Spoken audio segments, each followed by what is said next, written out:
Now line up, think like 6 across, because I want you to think about what this would look like, because I think this is sometimes what happens is the kids flop. So yeah, like really think, I'm trying to organize a group of these kids that are all over the map. And the more organized you can make them, so we've got to say, Nick, move away from Steve, right? Okay, move away from Steve, no touching Steve, Nick, no touching Steve, move back up. But see, that's the shit you got to do though. Because, with the kids, yeah, with the adults to some degree. And then it's like, okay, put the band on your feet. Everybody's going to stand up. And already we haven't given ourselves quite enough space because, you know what we're going to do?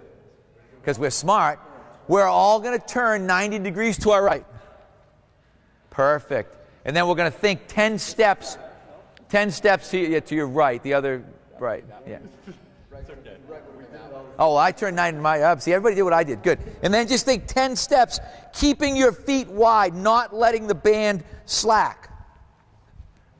And if this is done right, they should stay about the same distance away from each other. So Steve can't touch Nick, Nick can't touch Steve, and then we're going to go back 10 steps to our left. Right?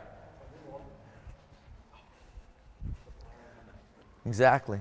Burn. Now you're going to turn back around and face me. Lie on your back. And this is where, again, specific instructions. Pull both knees to your chest. Hold your right knee. Extend your left leg for 5 seconds. And you're going to exhale. 5. Then you're going to pull both knees in and hold them. You're going to hold your left leg. Extend your right. And exhale for 5. Because when you're teaching, you're not going to be able to do that. We're going to do that 2 more times. Pull them both in, hold your right, extend your left, and realize that you've got to explain all of this or they will screw it up. And telling them to have their head back on the ground so their neck doesn't cramp up. Switch sides. Hold that knee up and then release it. Big exhale so they feel their stomach contract. 1 more on each side. And then opposite.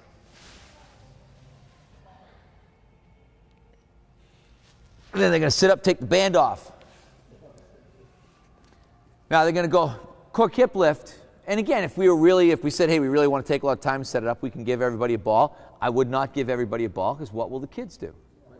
Throw the balls at each other, right? Steve and Nick will be throwing the ball at each other.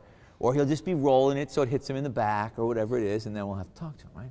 But think, left foot, toe up, exactly, bunks gutted, pull that left knee into your chest, same thing, head back, drive up with your left glute, exhale for 5. Here we're going to stay on the same side, butt back down, take a breath in, up and exhale for 5. Last time, butt back down, big breath in through your nose, and then up and exhale for 5.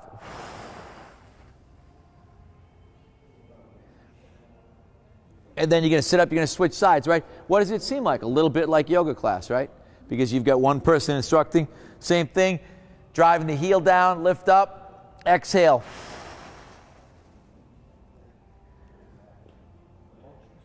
Butt back down. Drive your heel back in and exhale. Now, really good point, because I just heard, don't you touch me. So you got to remember, when you're doing this, you're standing, you probably have someone in front. If you've got an intern, your intern's demonstrating, and you're walking around so you can see. Because if I'm doing this right now, I can't see that Steve and Nick are screwing around. I can only hear that they're screwing around, right? So you want to be able to maintain control of that. But the basic idea is that you're going to go and you're going to get 3 reps on each side. And then all we did, we said, okay, we're going to keep going, leg lower. So now I'm here, and I want to think 5-second leg lower, 5-second exhale. So I'm going to drop my right leg.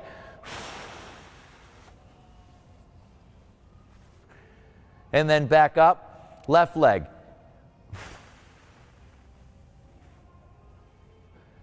And then right leg. And what I've been telling the kids is think like you're going to blow your leg, you're trying to blow your leg down. So be really active, pushing air out, looking at them and seeing, am I getting in through the nose, out through the mouth? Because if you are, I mean, this actually, the leg lower without the band ends up being a pretty good core exercise. but they're already here, right? Feet flat, hands up over their head, same idea. Inhale through their nose, big mouth, exhale, 5 seconds overhead.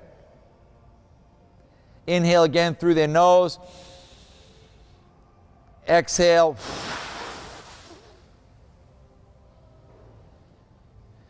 Same thing, inhale.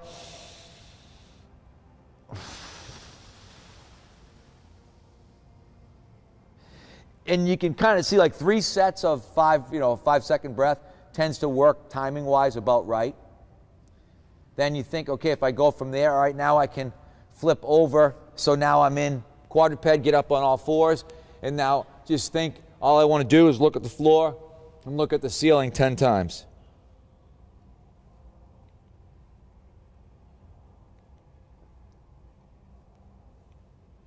And then I want to look to my right, and I want to look to my left 10 times.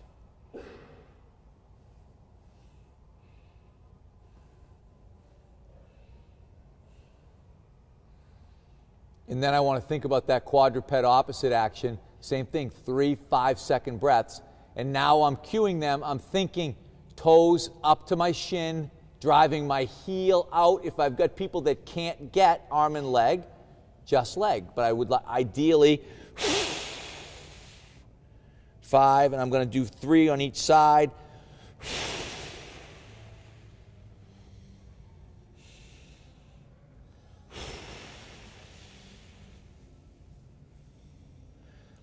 And then I'm going to switch sides.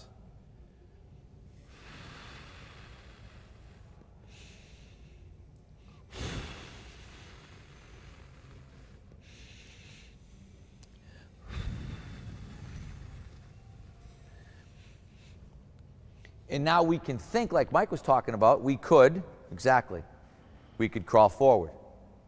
We could crawl right. We could crawl left. And again, you're going to be able to stay in a relatively consistent formation where now you've got crawling in. We could have, as we said, when you're on your back, you could have said, okay, we're going to get 10 egg rolls in. So, you can have it done. You can get crawling in. You can get rolling in. You can get, you can say, okay, if you're thinking about, all right, we want to get all those FMS correctives, okay, then get everybody up on their feet and just think we're going to do 3 squat to stand up. And when you think squat to stand, what I like to do is tell people 1, 2 is down, 3 is push out against your elbows, 4 is hands up over your head, 5 is stand up, and make them think 1, 2, 3, 4, 5, so they don't jump their way through them. And then if you're thinking, now you're back to lunge, split squat step, but you've been able to do it. If we're pressed for space, it works out really well. If we're trying to control a bunch of young kids, it works out really well. And the cool thing, and that's like I said from Kaz's standpoint, is you've gotten everything done that you wanted to get done. Actually, we missed push-up, sorry. But if push-up, because you would have you would have gotten your scapular retractors with wall slide, you would have got your pressing muscles and your anterior core muscles, you would have got your rotary muscles, You're really going to get everything banged out, and you can do it really, really quick. And when you just take it one step further than what he was talking about in terms of thinking, okay, now I can incorporate the breathing part into it, so now I've gotten 5 minutes of breathing stuff in, because now I'm working on, these are all like, you're going to get lots of benefits as you go across. Make sense? So, thoughts while reading Strength Coach? Yeah, and then you go, exactly, you go right in, or you could go, if you've got a big group, you can go right into lift. That's what you think, okay, are we going to go right into active warm-up? Are we going to lift? Are we going to do something more dynamic? Are we going to throw medicine balls? At least here, you're looking at it, you've got everything on. And you could do this, you could give everybody a roller, you could stretch right in place, But I think sometimes trying to think about forced organization, particularly when you've got groups of kids, is going to be better. And you realize why in gym class they'd say, okay, everybody stand, arms spread apart, make sure you can't touch everybody. That stuff seems stupid when you're in gym class, and now I look at it and think it's brilliant. Because what do you want? You want these kids to be in a situation where they can't touch each other, where they can't interact. And so suddenly being, counting off by 2s and being arm's length apart and all these kind of dumb things that you did in gym class, or that you thought were dumb, actually get to be pretty smart, right? Okay. We're done.